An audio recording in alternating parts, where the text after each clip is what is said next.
中共中央總書記、國家主席、中央軍委主席習近平星期五下晝看望參加全國政協14屆4次會議嘅農工黨、93學社、醫藥衛生界、社會福利和社會保障界委員，並參加聯組會，聽取意見同建議。即將到38國際勞動婦女節，習近平致以祝福同祝願。我代表中共中央向參加全國兩會的女代表、女委員、女工作人員，向全國各族各界婦女，向香港特別行政區、澳門特別行政區、台灣地區的女同胞和海外女僑胞，致以節日祝福和美好祝願。新的一年，希望廣大婦女更好地發揮半邊天作用，為實現食物良好開局作出經國貢獻。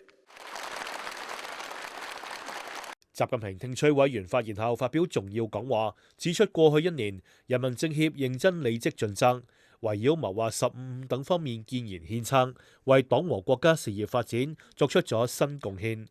習近平強調，到2035年建成健康中國係中共中央作出嘅戰略決策，15係實現呢個目標關鍵時期，必須統籌謀劃，加緊推進，力求取得決定性進展。習近平指出，國家人口規模巨大，係城鄉區域差距仍然較大嘅發展中國家。建設健康中國必須堅持從國情出發，隨住形勢發展變化，衛生同健康工作需要優化完善一啲具體政策舉措，但喺根本問題上面，必須始終頭腦清醒，保持戰略定力。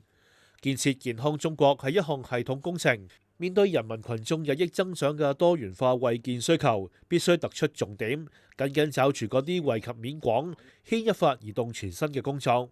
喺健全公共衛生體系、建設優質高效醫療服務體系、倡導健康文明生活方式等方面，集中力量同資源，採取有效措施加以推動，不斷取得新嘅成效。推動科技創新成果轉化運用，推進全民健康數字化建設，加強衛生健康行業黨建工作，調動廣大醫務人員嘅積極性、主動性、創造性，加大人才培養力度，弘揚優良醫德醫風，着力營造風清氣正嘅行業環境。香港電台記者劉景輝報導。